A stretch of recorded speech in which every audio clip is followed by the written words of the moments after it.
I'm talking about, bro. Welcome to the first episode of Baseline Conversations. Yep. We're excited to be here. I think this is something we've been talking about for a minute, for a while. I think when you introduced me to tennis, I didn't realize how many cool people played tennis. Like, I think growing up, tennis was just like a sport, you know, just a random sport that people played. But you realize, man, like as you get deeper into this sport, there are a lot of cool people who play this sport. And I think the goal of Baseline Conversations while we're here is to find those people who are cool, who play this sport, who've done great things, but also enjoy and like nerd out about this sport like we do. And so I think it's only right for our first episode to bring out a heavy hitter, right? Okay. Spike Lee once said, "White man can't jump." When this man was born, that all changed. If this man was in the NFL, he would give white cornerbacks a different stigma. Pure athlete. This man got that dog in him, all the way from Canada. Our first guest on Baseline Conversations is the one and only Steve Nash. Yeah. Welcome, my brother. Quite the intro. What up? I mean, Bro, you wrote that? You wrote that? No, this morning I got up and I was like, dude, what? It's something special I can do for one of my OGs, one of my mentors. Like, that would be fun, but still so have a lot of truth to it, sure. you know? Because except the jumping. the jumping, bro. No, what are you talking about? You definitely got ups, bro. Bro, that gave me chills a little bit, bro. That gave me a little... I'm telling you, it was, yeah, man. It's truth. Like, growing up, Steve Nash was just like, he wasn't, when you heard that name, you didn't think white. Yeah. You know, if we're being honest, when, just I, thought when I heard Steve. Steve Nash, I thought handles, finesse, assists, The flow, crazy, the hair, the flow, bro, you feel like, me? Yeah. had a lot of steez to him, you Yeah. know, had a lot of steez to him. And so he thought athlete. Yeah, He thought, 100%. Pure athlete. So, Yeah. you know, that's why that intro was very Yeah. fitting. So we're hyped to have you, Steve. Thank you for joining Yeah. the first episode of Baseline Conversations. And it's funny, I remember, and Zenny tries not to act too hype about it, but I remember the first time Zenny texted me, was like, yo, I'm playing tennis with Steve Nash. And like, he wasn't trying to, but I was like, bro, that's sick. And like, we were sitting there just geeking, giggling about it. And so I wanna, cause he's here because y'all met. Y'all have a relationship. I got to meet you as well a couple times at Jared's in different spots. And so I just wanna hear, man, how did y'all connect? How did y'all link up? Tell me a story of that, then we'll dive into this whole conversation. Well, Jared, through Jared Jacobs, Mm-hmm. he was a WTA coach for a while, still coaching on the WTA tour here and there, and was coaching Dayon Collins at the time. And when Steve moved back to Phoenix, he was working with Jared. Yeah. And Jared had me come out one day and instantly vibe. Yeah. You know. And Jared was coaching you? Not coaching me. So I lived in LA for a while when I started playing tennis. A guy he'd played some dubs with and had known I used to hit with in LA. Yeah. And so he's like, oh, you're going to move to Phoenix? He's like, I know this guy out there. He really knows the game. He's a great coach. Be fun for you to hit with him. He's a great guy. Yeah. And so I got to know Jared. And then Zenny was out there one day. Yeah. What'd you think about him?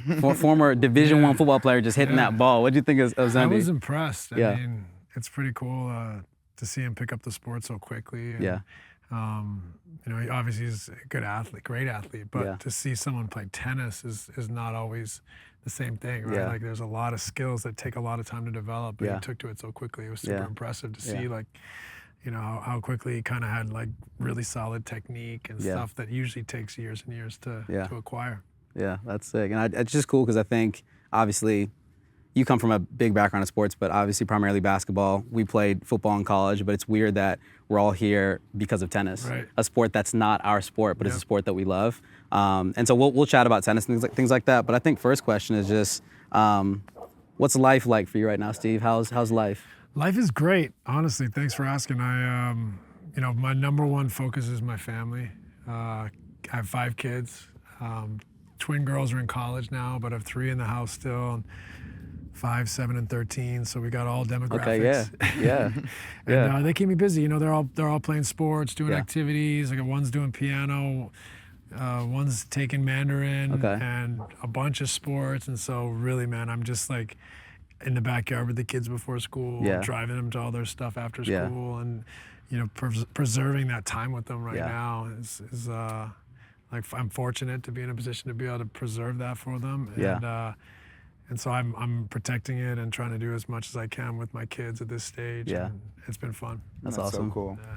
You said one of them is in piano, taking piano? It's crazy, right? Like most kids when they get to like 13, they like want to quit piano. Yeah. Like 13-year-olds like really wants to take piano. That is the I quit, bro. That's like quit. that. No, most. I quit at like 6. And I thought like I was onto like this a big epiphany. I would tell parents like, dude, put your kids into instruments, but like they all do that. But the thing is just being able to have the kids stick through that, and and have some outliers, children that are like, no, like I want to continue going to piano, which is like that is and piano, honestly, is very similar to tennis. Yeah. It's like if you learn it, you get to understand it, it's yours for the rest of your life. Right. And that's something I feel like parents should gravitate towards, things that children can do for their entire life. Yeah. That's a hack. Yeah. I feel like that's a hack in itself, because it's not only is it a discipline, a practice, but it's a friend. Yeah. That the pianos could be a friend to them for the rest of life. Tennis. Yeah, a friend and a connector like tennis, right? Like music could always be something that connects you with people. Yes. But it's interesting, like, he's bounced around a little bit from this and that, different sports, different activities, but he was seeking out piano, like wants to teach himself, wants to take lessons, wants to mess around. So, that's just opening brain waves. And pathways. And like you said, like a life hack as far as like giving him a skill and a foundation to do something forever that brings you joy and fulfillment, for sure. And his music, For like sure. all that stuff. It's gonna be a Juilliard. Yeah. That's awesome. That's it. Is fatherhood fun? Fatherhood is amazing. Love it. It's also the hardest thing you'll ever do. Yeah. The hardest thing. Like we're all, we obviously, you hope that all of us will just really love our kids. Obviously there's a spectrum of parents. Yeah. But no matter how much you love your kids, you're also gonna affect them negatively. Just, we're human, right? Yeah. You don't mean to. Yeah. So just trying to strike the right balance, be thoughtful around it. You don't know what's right and wrong. Yeah. You just try to do what's right. And obviously the simplest things are obviously the most fundamental. Be there, love them, care. And then you can obviously get more strategic, but it's not always like common sense. Sometimes you never know how someone's wiring, personality, emotions match with yours, and how you try to connect or shape or create an environment for them to thrive. So parenting is amazing. I love it. I love my kids. Love being with them, spending time with them, trying to help, them grow into their best selves. Yeah. And at the same time, it's the hardest thing you'll ever do. But then on top of that, there's some inevitables that play into the fact of being a parent, like your legacy, the life you've lived. It's just sometimes it can affect your kids in a negative way because they feel like they have a mount to live up to to expectations, and that's just from you working hard every day, grinding, wanting to make your parents proud, and it becomes this thing. It's like, you never want to get to a place where it's like you feel like you expect your kid to live up to what I've done, to do what I've done. Of course, you wish your kid to be as successful as in their own way, in their own might. Yeah. Like the number one thing is like it's not your life, it's their lives. So you have to be very careful. I think it's human nature for you to want to impress like your wants, dreams, histories onto your kids. But it's really, that's not what this is. It's their life. Yeah. And you want to watch them follow their dreams and support them there. So the first thing is to try to fight that nature of like, I want my kids to be great. Yeah. You want them to be great people. You want them to be happy, fulfilled. You want them to have the tools it takes to navigate life. And so that's the one thing that's difficult. I've been fortunate in my life. We live a good life. Yeah. By affording them everything, you can also take everything away from them. Yeah. Like all that fight and that grit, will and grit. Resilience. And so you have to be careful to not overly, the environment can't be so soft. For sure. You gotta have that dog in you. They don't have any scars. My kids, they're lucky, but you gotta let them fail. You gotta let them fall. You gotta let them like suffer sometimes. For sure. Yeah. That's hard. It's hard. tough. You know, like now we're all animals of convenience, and the more resources we have, the more convenience we want. So So you gotta get valid, caught. man. Yeah. Don't get caught like just. It's easy as a parent to be like, I don't want to battle my kid crying about this for 2 weeks. Yes, you can have it. Here's an iPad. Yes, for you sure. can. Well, okay, I take it back. You're not grounded. You know, you have to be able to follow through because at the end of the day, those are the tools that's going to impact them the most. For sure. Not sure. Yeah. For sure. Yes. Yeah. Like the life is a bunch of no's. Yeah. Man. To get to yeses. And Yeah. so For sure. that's another challenge in parenting. And we'll cover that. I want to take it back though, because you're born in South Africa. Yeah. From Canada. Yep. Grew up, born and raised out there. Your parents are from the UK. That's right. Right? Okay. So yeah, what was Canadian living like? I went to Canada for the first time twice. Toronto, and then I went to this one spot, it's called like Niagara on the Lake. It's like east side, which is cool, really cute spot. But I never understood Canada. Like I just never, like I just didn't, growing up, I didn't have a concept like what Canada was. I'm like, it's American, it's not, it is, it's not. So what was Canadian life like? Yeah, I mean, it's like, I guess it's probably the closest thing to American life, but also it's Canadian and it's a little different culture, much smaller, same size country, essentially even bigger, but much smaller population, like a tenth of the population almost. Probably a little more nicer? Like humble. Nicer. Nice people. Nice American assholes? You know, for sure. Here's my thing about the U.S. It's the U.S. is amazing, but with 340 million people, you get a lot more. Yeah, a lot more of everything. For Right? sure. For sure. Canada's a little bit more manageable. Yeah, for sure. And so, while America is amazing, it also is such a challenge to manage 340 million people, different cultures, different regions, different places, different thoughts, beliefs, all that stuff. Yeah. So there's obviously going to be like all sorts. Yeah, right? for sure. So Canada's just a little more subdued. Yeah. But it was great upbringing, lived like pretty idyllic childhood, like great community, Victoria, BC. You know, it was like safe, clean, very active. Yeah. You know, great sporting community. Yeah. But like, you know, there's a big world out there. You want to see it Gotta all. see it, Sure. yeah. All, right? 100%. For sure. That's awesome. Yeah. And I think we can pivot to Steve Nash is a Hall of Famer. He's a what, eight-time All-Star? Yeah. I think something like that. Two-time MVP. Two-time MVP. I think you led assist leader. Like we did our research. Okay. Like five seasons assist leader. So I think to that it's like we're here because of tennis, right? Yes. So we were talking. We're just like Steve Nash has done all these things. He's proven to be one of the best to ever touch a basketball. Why do you play tennis? Great question. A lot of reasons. I'd say I always loved tennis. My dad was always just loved sport. Yeah. So like when Wimbledon was on, the U.S. Open on, my dad was like into it. You know, That's so like cool. if the Masters is on, he's into it. Like, so I think as a kid, we got, you know, I grew up playing soccer. My dad played professional, semi-pro soccer at times. He, you know, growing up in Canada, I played soccer, hockey, baseball, and box lacrosse in the summer, you know, and then the school sports. My dad was like, just play. And so when like Wimbledon was on, maybe we'd go play tennis. You know what I mean? So like I Tennis always season. like this is this cool sport, but I don't play it. Yeah, It's cool. So then, you know, obviously you grow up, you're still a fan, you enjoy watching the sport. And then when I retired, I was like, tennis is something I'd always like to play, like try to start playing. And so 8 years ago, I started playing tennis once a week. You know, it's hard at first. Like I'm a little like, I'm not like, you know, Zenny's like a master at like connecting people. For sure, I'm a little more like reserved a little, so take my time.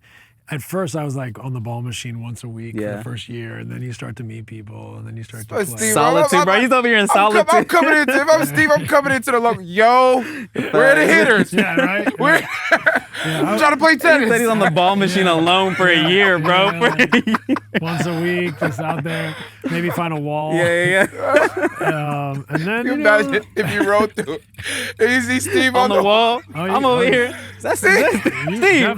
You could definitely find me on the wall. New York, in Brooklyn for 3 years. Yeah, facts. Yeah. The wall for like 10, 20 minutes. Is that when so you'd play in Brooklyn and stuff like that? When Yeah, you're I played. It's a harder though. Like New we were York. fortunate. We found a club in Brooklyn that was like close to our house, but like only 2 indoor courts. So like getting a court wasn't as straightforward, but then if you want to play somewhere else, it's at least 20 minutes away, like with kids, and coaching is like a 24/7 job. So I still got it in, but like sometimes I would like come home from practice and like take 20 minutes and just walk over to the park and hit on the wall. Just like stress relief. For sure, for sure. All that stuff. But really I started playing because I always like was curious, thought it was a beautiful sport. And it was something that I could do and learn and try to have that learning curve. Like I didn't really have the interest in continuing to play basketball. For sure, I retired 10 years ago. I played till I was 40. You know, when you're obsessed with something and you try to take it as far as you can, that for me, I was like, that's enough. Like, I want to learn something else now. Do something different. So started playing tennis and just loved like what a damn good tennis player. I'm learning. Damn good tennis player. I've seen the backhand. I've seen the one-hander. Damn good tennis player. The first time I hit over with Steve at Jared's, I don't know if Steve ran out of water or he didn't bring water that day. He just wasn't drinking water. No. Let me finish the story. Hold on. So everybody's like, oh, let's get some water. Let's get some water. I see Steve beelining to the side of the house. Like, what's this guy doing? Turns on the water faucet and drinks from the hose. I'm like, that's why he was a Hall of Famer. That's why he was a generational athlete. Because it's like, bro, I don't need all the fancy this, fancy that. Bro, let's give me a water, hydrate. I'm back to work, bro. And that was one of the earliest memories I have of our encounters. And I was like, oh, dude, not only is it not that's when you became my favorite basketball player ever. No, dead ass. That's when you became my favorite basketball. Because it's like I've always thought you were one of the best basketball players. Always, if anybody ever spoke about Steve Nash, I was always like, yo, he's dope, man. Oh, he's dope. When I met you and the little things you were doing, you picking up the balls, like collecting the balls when we were done hitting and things like that, it's like, that's what I pay attention to. That's the difference between a Hall of Famer and a good basketball player, a Hall of Famer, a good athlete, a Hall of Famer, a good person. It's the fact that you carry Hall of Fame throughout different parts of your life. Habits, bro. Routine, bro. I mean, I don't think about it. I grew up drinking out of the hose. I forgot to bring water. I'm like, there's a hose right there. I'm gonna hit the hose. Picking up the balls, like respect. Man. If you're not gonna do it, you got to rely on someone else. For sure. If you're relying on other people, you're failing. You're failing. Life becomes more complicated.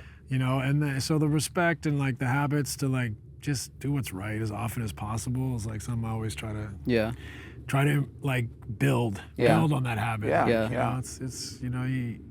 Habits are fascinating, right? Like it's not that hard to build a habit. You just have to start small and build. Right? This is a small thing. I pick up the balls. Okay.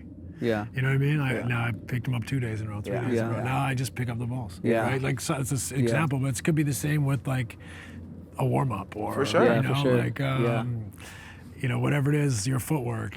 So I always kind of love that I learned that model through basketball. That I can build a habit of something. And if I can build the right habit, I can get good at something. And so that obviously is a sports analogy, but it can go off the court too. For sure. Like, what are your habits on whatever it is, you're trying to be on time or trying to like be respectful, shake people's hands, look in the eyes. Those are habits. It is. Right? You don't have to look people in the eye. But if you make it a habit, then it's just something you do. So I'm always fascinated by trying to give yourself a chance to grow, improve, have a growth mindset. And that I think is built on your willingness and discipline to build a habit. That's good. I think even because, like I said, like you're not just a basketball player, you're one of the best. I think there's people play basketball. There are NBA players who come in the league, like you've seen just journeymen and things like that come and go. And you look at people who are at the top of their sport. We can name a bunch right now, and you're one of those people, like we said, that you're like idolized in our minds of like, that's Steve Nash, right? But it took habits, it took work ethic, it took all these things. And so I guess my question is like,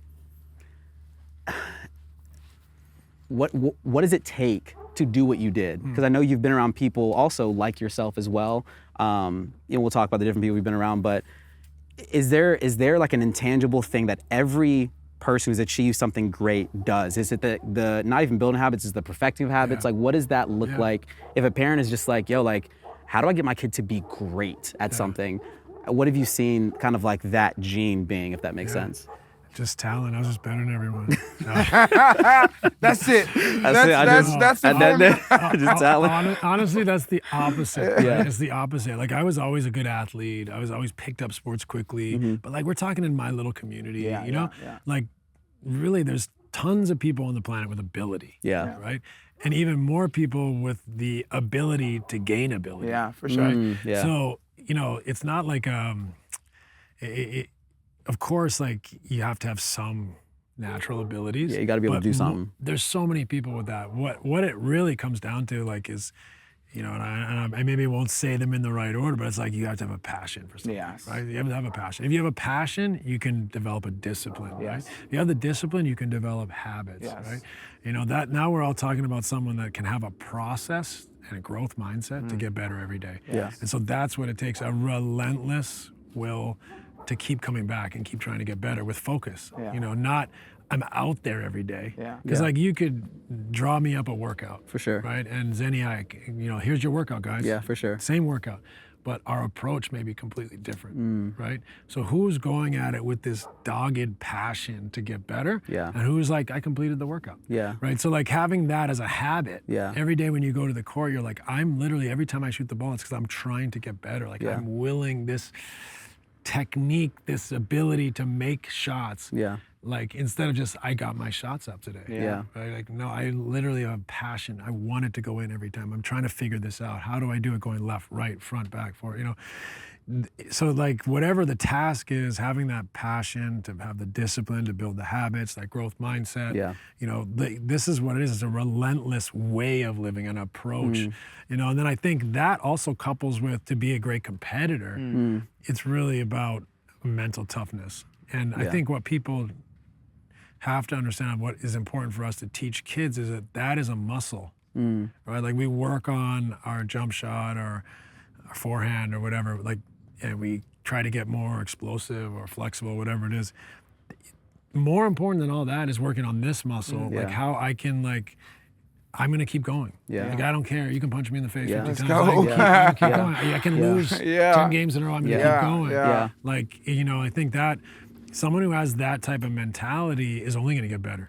But someone that's like, I'm embarrassed to lose, or hiding from losing, or hiding from being exposed. They don't get the opportunity to leapfrog, to grow, right? They're, you know, so I think it's important for kids to be okay with losing. Like, as, like, because I want to overcome. Not like, I don't want anyone to see that I lost today. I don't want, you know, whether it's on social media, it's like, fine, I'll be right here tomorrow. I can do it again. That's you real. know? And so that I think that mental toughness piece, and it being an acquirable skill, talent, you know, approach, is so important. So how do you do that? Like, that's the question, right? Like, how do you do that? It was semi-natural for me. I don't know why. Innate, my parents, my community, my coaches, you know, but that was the gift that I had or developed, was that I didn't stop. You know, I didn't stop. I kept going, and always had a belief. And so it's, you know, some of that's innate, but that can be developed. You've seen it. I mean, you see it, like, tennis players too. Like, you remember Novak and Roger, both earlier in their careers, you know, had problems. Like, they were both, like, you know, mentally, you know, either emotional or would lose their mind in matches. And then at some point they developed that grit, that resilience, that calm in adversity. And so, and then they become the opposite. Where, like, they're absolute killers, monsters of mentality. Out of nowhere, So that is like a great lesson, I think, that anyone should try to develop for any walk of life, any field of play, study, whatever it is. I think, and that's beautifully put, beautifully said. I think what I see in you as well is you're able to spotlight the present. The focus level you have on being present is one of your secret powers. Is one of your strong suits on being here, because when you're so present, you take advantage of every opportunity you have in the moment. So that dates back to you being drafted 1996. Yep. I wasn't born. That's wild. That dates back to him drafted 1996, first round. But before he did that, he had to play 4 years at Santa Clara. And before he got a scholarship to Santa Clara, that was his only scholarship. Yeah. That was his only scholarship in the States. In the US to play college ball was at Santa Clara. So over time, I think the way you deal with the present has gotten stronger and stronger and stronger and stronger, which led you to playing in the league 18 years and becoming a Hall of Famer. And everything you're a part of is quality. Everything you do is quality. It's intentional. It's passionate. It's focusing on, okay, how is the environment? How's everybody around? How's this person doing? This person bringing water, like, are they good? Like, you know, or is there something off with them? Because that matters. Yeah. That person bringing water can affect the present moment. Sure. And so I feel like what you do is you protect the present moment as much as possible. And I feel like a lot of success lies in that mindset of protecting the present. Yeah. Well, thanks. I never really thought about it that way, but that is also a habit, I guess. You know, like I want to do everything with intention and purpose, right? Like I want to get something out of. Yeah. When I go play tennis, it's like I want to get something out of it. Yeah, for sure. I'm never out there just like, let's slap it around. Yeah. I'm still like, how can I just refine this a little bit, that a little bit, notice why do I do that in that situation all the time? Like how do I snap that? Like, and that's the same with your, you know, like, that's interesting you said that about like everyone around and involved, because you are a part of, we're human, we're connected by our humanity. So the environment obviously is informed by everyone in the room, in the for sure. there. So I don't know exactly how to articulate it better than you did, but I think that's interesting the way you said it. And I think that, you know, life is short. It is. You know, like you try to do it. I think it's worth trying to do it with intention, purpose, and humanity in everything you do. And you'll feel better. You'll be more fulfilled. And like a big part of like why I play sports still and why tennis is a big part of my life is my mental health. Yes. And your emotional health. It's good. Like, and so I'm maybe it's because I'm a pleaser in one respect, but also just, you know, I won't feel good. You know what I mean? Like if I'm not aware. Yeah. You know, we're not perfect, but I try to always be aware and understand the dynamics and make everyone's situation feel positive. Yeah. That's good. And it's wild you say that because I started playing tennis from that same kind of mindset of life is short a little bit, wanting to, try to fail, but also to kind of take advantage of opportunities. I think when I played football, back to what you were saying earlier too, is like my dad, I was playing well in like high school, college and things like that. And people would congratulate me, man, you're playing so good. But my dad was like, Sam, like you're playing not to get beat. Like you're playing just, you know, trying to make sure you do the coverage. He's like, you're not playing to go after something with that intention. And so I've been playing tennis because I look back on my career and it was cool. It was a great, you know, football career and things like that. But I still had so much more to give, if that makes sense. Yep. And I picked up tennis and started this page and this journey that me and Zenny are on because I was like, I never want to look back on my life and say that I didn't give my all to something. And I've dove headfirst into tennis and it's been teaching me so much about myself. And like in the same way I was playing not to get beat in football, Zenny's like, bro, like stop pulling your shots. Like don't dink it back. Like go for a shot, goes in the net, goes out. Like you're good. Like you learn. And it's like breaking these habits from football. And it's just been a really, really big just life lesson. Like tennis has given me like a second life to learn from. And so I guess for you, what have been some things that tennis has taught you, but also revealed to you that you maybe didn't know about yourself? Good question. I like where you took it there, though. But I think, like, for sure, when I started playing, I wanted to learn to play properly, right? So I was willing to make mistakes to try to do the right thing. Yeah. I think it's hard, like, for people when they start playing tennis, then you start playing points. And then it's like you don't want to miss. Yeah. But then your technique and your ceiling comes down by just trying to get it in. Like to hit a tennis ball properly, you have to swing through and be loose and free. Yeah. And so if you're not willing to miss doing the right thing for years, right? Like you're not gonna miss every ball, but be willing, like, I'm gonna miss some of these because I'm not quite there yet, but I'm gonna try to loosen the arm and swing through and hit the ball properly. Because if you don't, you're gonna, there's a million levels. Yeah. Once you go up one level, someone's gonna be like, "You're giving me that?" Like, I'm smashing you. Right? So if you can't hit them a ball where they're at least like neutral, or something that eventually give to people that they can't hurt you with, you're in trouble. So so when I started playing, I started with a one-hand backhand. I felt restricted with two. Same. It sucks. Yeah. It's hard, and so. But I knew like I have to keep trying to like let go and hit and be willing to miss, and so that's a lesson for me, as I think in tennis is like is play the long game, is commit to a path, and then having the perseverance to try to see it through. Yeah. Because otherwise you're just truncating, your development and the game and the enjoyment and the things you can experience in the game. Yeah. So it's been fun because you now I start to see like I can hit with better and better players, and it's more and more level. I'm not beating them, but they can get a sweat. With me. Working around a little bit. More points, level. And that's great fulfillment and validation that is the right approach. Instead of like, just junking it up and just blocking balls back and hoping they miss. It's like, now you're starting to think about the game in a different way. Yeah. It's like, okay, where they hurt me? What's the patterns? What do they not like? What do they like? Yeah.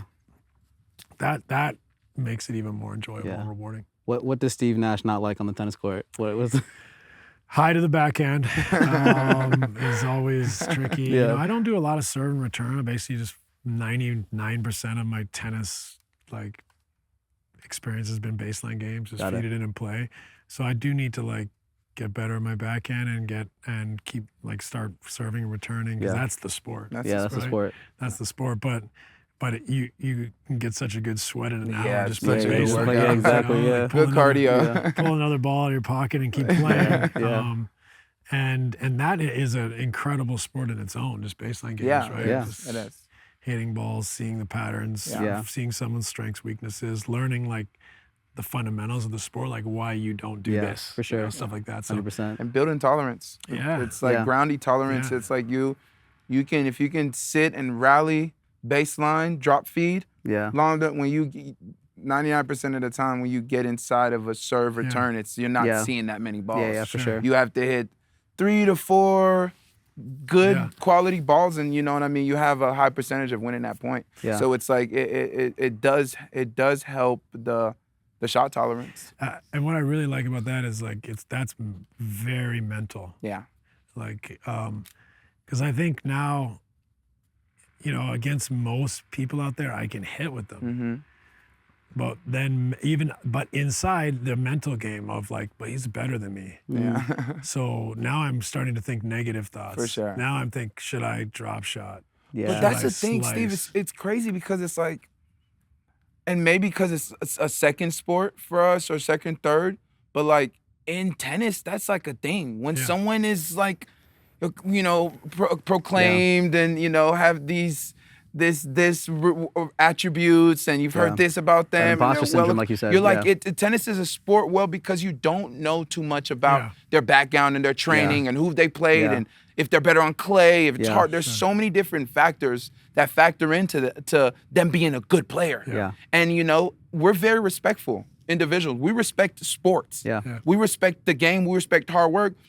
So it's like now, we're exposed to players that's been playing their whole life. 15 to 30 years. So it's just like out of respect, you know what I mean? We get there and we're playing good level, but then something's like, am I supposed to be playing like this? Like what, like, is everything okay? Are they all right? Like what's the vibe here? You know what I mean? Like what's going on here? Or just, sure. you know? Yeah, like it's but I love the mental side of like, you have more or less the ability to stay in the rally, but you're trying to bail. Yeah. Should I switch directions? Should I slice? Should I drop shot? Should I roll one high and deep? And it's like, you have to fight yourself. So that's a great learning lesson about yourself. Why am I like bailing? So then you're like, let me get tougher at this. You know, so I like that part of it, of like recognizing where my default pattern is. For sure. Oh, I want out of this. Backhand to backhand. Yeah. I keep trying to slice, you know, which of course there's a time to slice, drop, change directions, but like you got a way good slice, too by the way. early. You know, like way too early, I'm bailing out, and it's like, why? Yeah. And now you're asking yourself, what is it about me? Yeah. And so like it's this cool kind of thing about the sport where it's, you're asking questions about yourself, your skills, the opponent. Yeah. And it's kind of I don't know, I guess that's why they say like tennis or racket sports are like the best longevity sports, because it's not just the physical, it's the mental, it's the emotional, spiritual, very spiritual. A lot of soul searching moments on the court. So I mean, we're very tennis centric. I wish we had more time. We can chat. Like, your life can be broken up into so many interviews and things like that. It'd be endless. But in the tennis vein, we'll ask this together. You ask the second one. But who are some of your favorite players to watch right now that are currently playing, tennis players on tour right now? I mean, Alcaraz and Sinner are off the charts. Yeah. And I mean, Novak's probably the greatest player of all time. Mm-hmm. But watching the young bloods come in and reach such levels early, it's incredible. Yeah. Alcaraz with like all the different tools in the toolbox, and Sinner has a toolbox too, but just seeing how hard he hits consistently, both sides, 6'3", 6'4", defends out of the corners like Novak, like it's amazing. Yeah. So those are probably obviously the two, but all of them, I mean, you know, like I love watching Ben Shelton. Yeah. He's still trying to pull his game together, but the tools they're there, emerging quickly, and he's like I think he's the one American guy that can like go up into that top 5 for sure. You know, with just like a little more discipline, a little more identity, footwork, all that stuff. You know, he's such a great athlete. Yeah. He has those tools. So, but it's fun, man. There's tons. There's being Canadian, you know, Felix and Dennis and Diallo and these young guys coming up, and the Americans. There's 5, 6 guys in the top 25, 30. Yeah, 100%. It's great, man. I love the women's game too. Yeah. Too.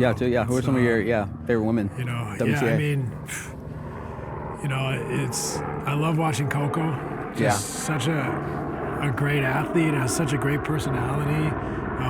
Incredible hands too. Like for someone like, you know, his big serve, big backhand, you know, just great at the net. Like I love that she can defend, turn defense to offense. Like, so fun to watch. So, that's awesome. It's cool. Easy. Yeah. And so, are you still are you still with Mallorca? Yeah. The organization in Spain? Yeah, part of the ownership group of Mallorca, our soccer team in Spain, in La Liga. Mallorca's the spot. That's the spot. It's great. I love Mallorca. I mean, you know, that's where Rafa's from. Yeah. I've been to his academy a couple times, watched him practice there once. Which was really cool. His uncle, not Uncle Tony who coached him, his uncle Miguel played for Mallorca, Barcelona, Spain. Fire. Was a top soccer player. Rafa, I think, was a top soccer player too. Crazy. That's wild. But yeah, it's been a really fun journey for us in Mallorca. Beautiful place, incredible people, culture, history, and the club's over 100 years old. So do you go often? We were going like twice a year for a while. Then I started coaching. The pandemic, we went.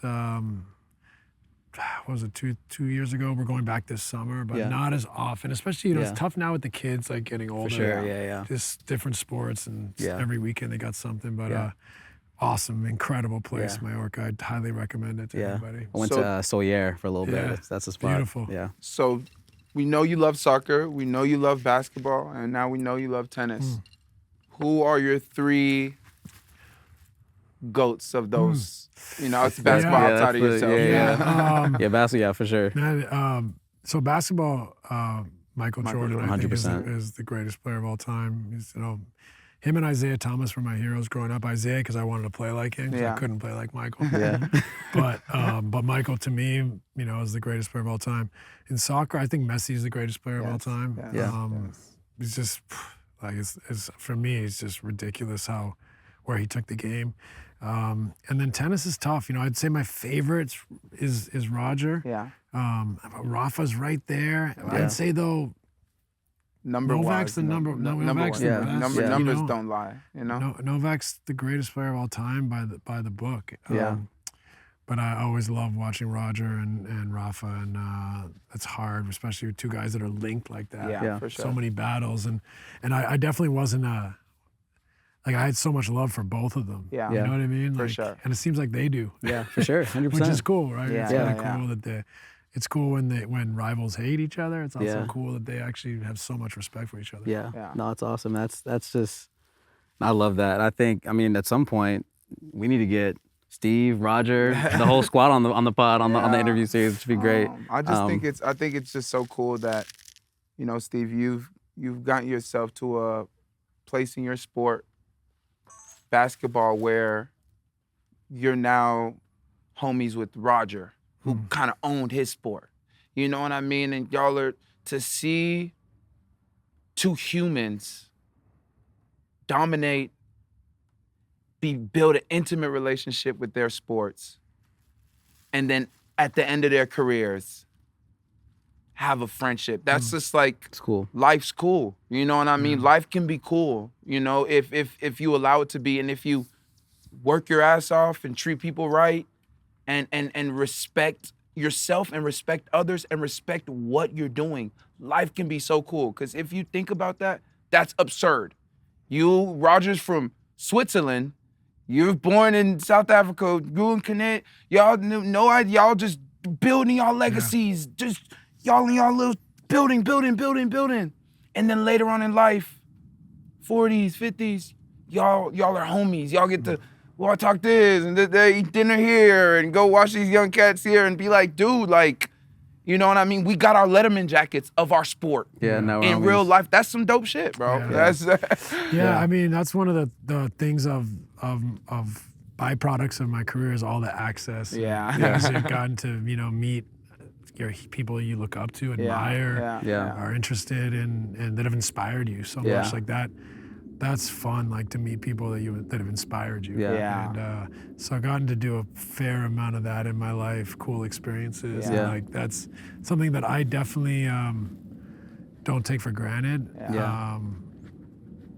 It's funny, right? Like you're still at the end of the day, like there's a party that's still a kid. That still gets like excited to see people that you really admire that inspired you. So hopefully that never goes away, because life, it'd be boring if you couldn't get that spark and that fire from what other people do and want to either emulate something or learn something from others. Yeah, no, that's how we were because we got to we played doubles with Ben, Shelton, and Flavio, which is wild at the On thing, and we were just giddy little kids. So I guess, and this is like the penultimate question, but is there anyone else that you still want to meet? Like, is there anyone else that's still on your list of just like, man, I just want to sit down and just pick their brain? Like, they have a great mind or accolades or whatever. Is there anyone else that you still want to meet? Yeah, I mean, I don't know. It's a great question. Picking their brain, like, that takes me more to like Obama. Yeah. But I think Michelle plays tennis. I think, really? She does. Yeah. But just, there's so many people I love to meet, pick their brain on so many different fields in, sports, coaching, leadership, anything. So like, I find people's stories fascinating, even if it's not in sports or something that I've spent my life doing. Like everyone's got a story to tell. And so there's so many great stories out there, so many people. So I don't have like a list. But like, open and appreciative of everyone's story, right? Because I think there's something to be learned and to relate to from everyone. And I think that's what I appreciate about me and Zenny's relationship. We met through music, and then we bonded on tennis, and we just realized like we like a lot of the same things. Like this is a friendship where we're learning more things about each other, and there's things that I didn't know about him a year ago that I'm learning now that I'm like, bro, like why didn't you tell me this a year ago? And we just giggle and just like it's cool. unpacking those things that we have in common, but also things that we had no idea that we did have common. And so I guess for you, this would be like kind of one of the closing questions, but what are some things, because we're learning so much about you right now, right? It's like London, Canada, South Africa, you're like all these really, really cool things about you. What are some things, or what's maybe one thing that people might not know about Steve Nash that they should know, or that something that's that him and Dirk Nowitzki are low key. They're gonna try and be their ATP point. They're gonna do EDM DJ duo, bro. In the future, I'm telling you, bro, that's gonna be our passion project, and he knows that. Dirk Nowitzki and Steve Nash headlining EDC 2025. I was not expecting that. I was not expecting that at all. That's great. I used to manage an EDM DJ duo, so if y'all need management, I got you. I mean, it might be an empty room. We'll be DJing him, but what do people not know? You know, it's weird, right? Because like when you play a basketball career and you're kind of in the media spotlight, people know a lot. You feel like everyone knows everything. I don't know. I mean, I guess I'm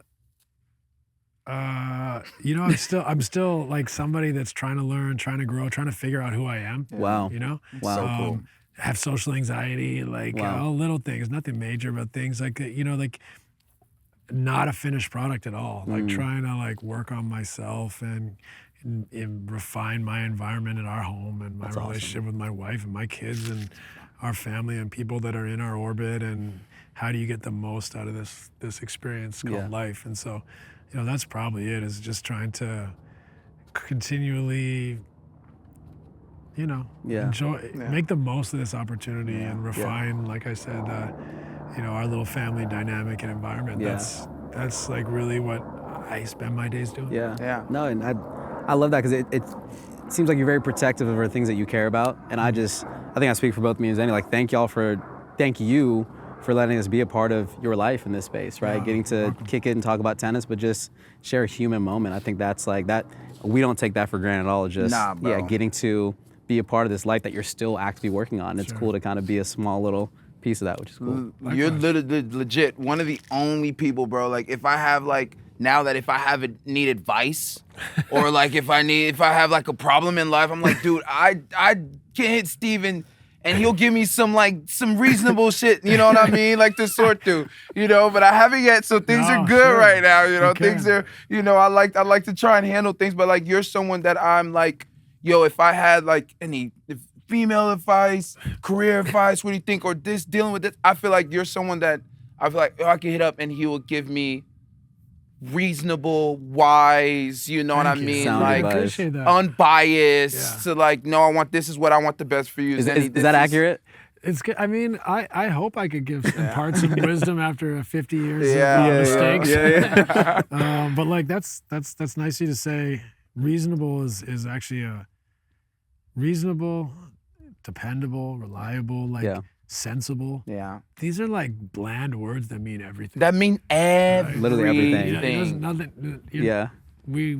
We want the elixir, the cure and everything. It's a continuum, like we're on a journey, a continuum. I don't want to sound misto or cheesy about it, but like you just want to make tiny improvements every day. Yeah, that's it. Tiny improvements every single day. That's big time, man. Steve, thank you so much. This is fun, man. Thank you so much.